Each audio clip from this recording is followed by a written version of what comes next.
mais uma questão de regime jurídico administrativo, organização administrativa brasileira e terceiro setor. Os costumes sociais também podem ser considerados fontes do direito administrativo, sendo classificados como fonte direta, pois influenciam a produção legislativa ou judiciária. Sendo a fonte direta, imediata ou primária do direito aquela que revela imediatamente o direito positivo e basta por si só, sendo esta a lei, norma jurídica escrita proveniente do Estado, até mesmo porque adotamos no Brasil o sistema civil law, que é uma estrutura jurídica em que a aplicação do direito se dá a partir da interpretação da lei. Leis são preceitos, normas de conduta, normalmente de caráter geral e abstrato, ou seja, voltam-se a todos os membros da coletividade, sendo esta a fonte mais importante para o nosso ordenamento jurídico. Podemos classificar em lei em sentido amplo, que é uma referência genérica que atinge a lei propriamente, a medida provisória e ao decreto, e em lei sentido estrito, emanada do Poder Legislativo no âmbito de sua competência, lei ordinária, lei complementar e lei delegada.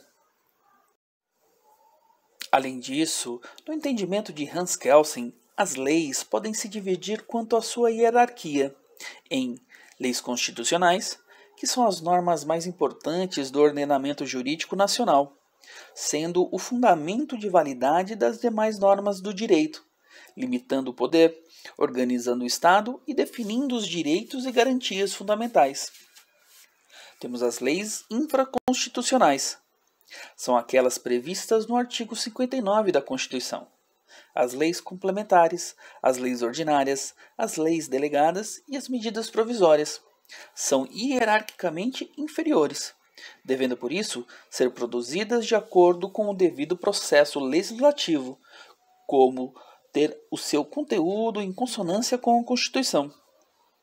E temos os tratados e convenções internacionais. Os tratados provêm de acordos firmados entre as vontades dos Estados e as convenções através de organismos internacionais. No que diz respeito às fontes indiretas, mediatas e secundárias, que são aquelas que suprem a falta da lei, a Lei de Introdução ao Direito Brasileiro, no artigo 4º, previu 3 delas, que são a analogia, costumes e princípios gerais do direito, sendo que a doutrina majoritária ainda trata de outras, como a jurisprudência e a doutrina. Vejam, os costumes consistem na prática de uma determinada forma de conduta, repetida de maneira uniforme e constante pelos membros da comunidade. A doutrina costuma exigir a concorrência de 2 elementos para a caracterização do costume jurídico.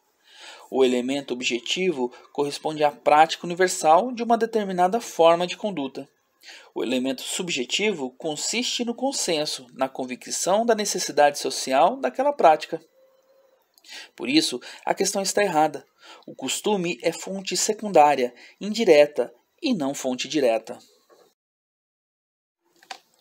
Na nossa próxima aula, vamos continuar a bateria de questões a respeito do regime jurídico administrativo, a organização administrativa brasileira e o terceiro setor. Até mais!